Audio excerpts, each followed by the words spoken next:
আজ চলে এসেছি হুগলি জেলার সদর শহর চুঁচুড়ায়। প্রাচীন এবং ইতিহাস সমৃদ্ধ এই শহরে ছড়িয়ে ছিটিয়ে দ্রষ্টব্য আছে অনেক, কিন্তু আমরা সময়ের কথা ভেবে মাত্র 5টি গন্তব্য ঠিক করে নিয়েছি, সেখানেই যাব। এবং তাতেই একটা বেলা যে কিভাবে কেটে যাবে বোঝাই যাবে না। আমাদের প্রথম গন্তব্য এক ওলন্দাজ রহস্যময়ী নারীর সমাধি, যিনি 200 বছরেরও বেশি সময় ধরে ঘুমিয়ে আছেন এক শ্বেত শুভ্র সমাধি ক্ষেত্রে। সুসান্না আন্না মারিয়া ভারকার্ক 1743 সালে হল্যান্ডের এক গ্রামে তার জন্ম হলেও তিনি চুঁচুড়া শহরে চলে আসেন। 1759 সালে অক্টোবর মাসে তিনি একজন ডাচ প্রশাসককে বিবাহ করেন, কিন্তু অল্প কিছুদিনের মধ্যেই তার মৃত্যু হলে সেই নারী আবার বিবাহ করেন একজন ইংরেজকে,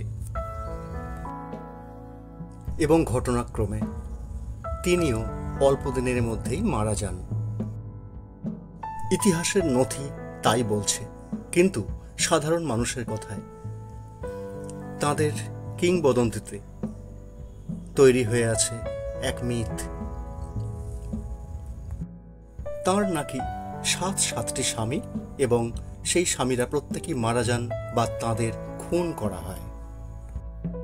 আর সেই থেকেই এই সমাধিটির নাম 7 সাহেবের বিবির কবর বা মেম সাহেবের কবর। বিখ্যাত সাহিত্যিক রাস্কিন বন্ড লিখেছিলেন সুসান্নাস 7 হাজব্যান্ডস, এবং তার ছায়া অবলম্বনেই বিশাল ভরদ্বাজ নির্মাণ করেন এক বলিউডি ছবি প্রিয়াঙ্কা চোপড়া অভিনীত 7 খুন মাফ।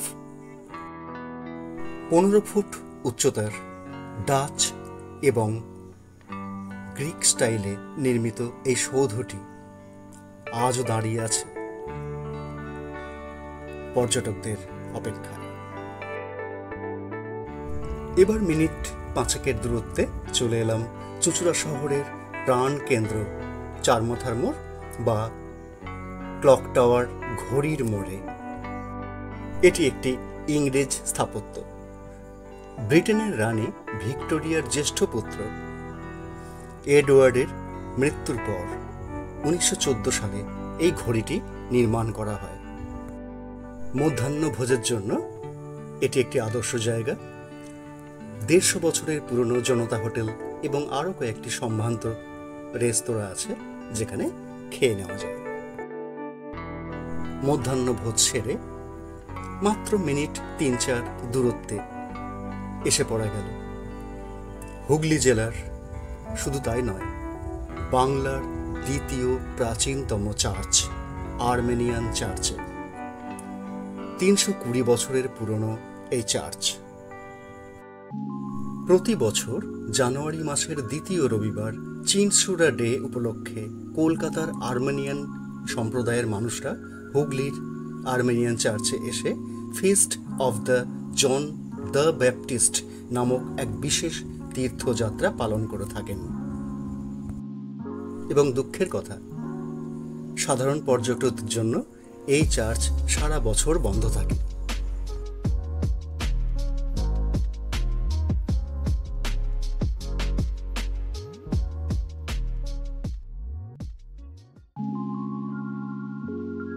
এবারের গন্তব্য চুঁচুড়ার জোড়াঘাট, যেখানে সাহিত্য সম্রাট বঙ্কিমচন্দ্র চট্টোপাধ্যায় একটি বাড়িতে জীবনের গুরুত্বপূর্ণ 5টি বছর কাটিয়েছিলেন। তার নাম বন্দে মাতরম ভবন। 1876 সালে তিনি হুগলির ডেপুটি ম্যাজিস্ট্রেট এবং ডেপুটি কালেক্টর পদে নিযুক্ত হবার পর এখানে বসবাস শুরু করেন। 1877 থেকে 1880 সাল পর্যন্ত এই 5 বছর। কৃষ্ণকান্তের উইল, যুগলাঙ্গুরীয়, রজনী, ইন্দিরার মতো উপন্যাস এবং সাম্যের মতো বিখ্যাত প্রবন্ধ গ্রন্থ তিনি এখান থেকেই রচনা করেন এবং মনে করা হয় আনন্দমঠ তিনি এখানেই লিখেছিলেন। যদিও বিখ্যাত বন্দে মাতরম গানটি এখানে বসে রচিত কিনা এ নিয়ে যথেষ্ট বিতর্কের অবকাশ আছে, তবুও স্থানীয় আবেগ, স্থানীয় মানুষের মন মনে করে এখানেই লেখা হয়েছিল বন্দে মাতরম গান। এই জোড়াঘাটের আরেকটি পাওনা প্রখ্যাত সাহিত্যিক অবধূত বা কালিকানন্দ অবধূতের বাড়ি, ঠিক বন্দে মাতরম ভবনের উল্টো দিকে।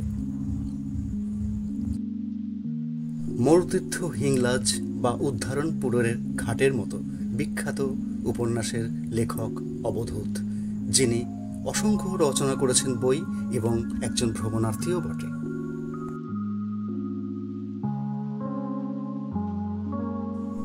পড়ন্ত বেলায় আজ আমাদের শেষ গন্তব্য চুঁচুড়া স্টেশন ফেরার পথে একটি ডাচ নির্মাণ শৈলী।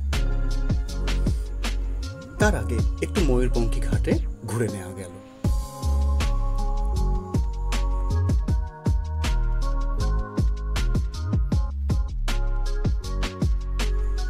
ফুলপুকুর মোড়ের কাছে এই ডাচ সিমেট্রি বা সমাধিক্ষেত্র 1740 সাল নাগাদ এটি স্থাপিত হয়। বিখ্যাত ডাচ প্রশাসকরা এখানে শায়িত আছেন।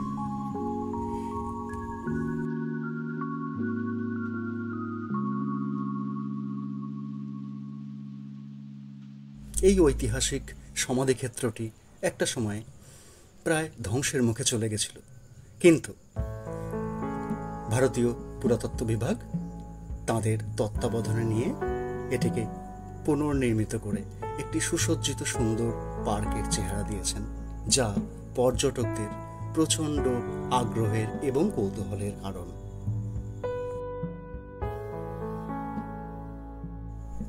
এই সমাধিক্ষেত্রকে বাংলার পিরামিড স্থল বলাই যায়, কারণ মোট 3 ধরনের কবর এখানে পাওয়া যায়, যার মধ্যে একটা অংশ পিরামিড আকৃতির, অন্য অংশটি প্রস্তরখণ্ডের মতো এবং আরেকটি বাক্সের মতো। অপূর্ব এবং রোমাঞ্চকর এই নির্মাণ দেখে এবার ঘরে ফেরার পালা।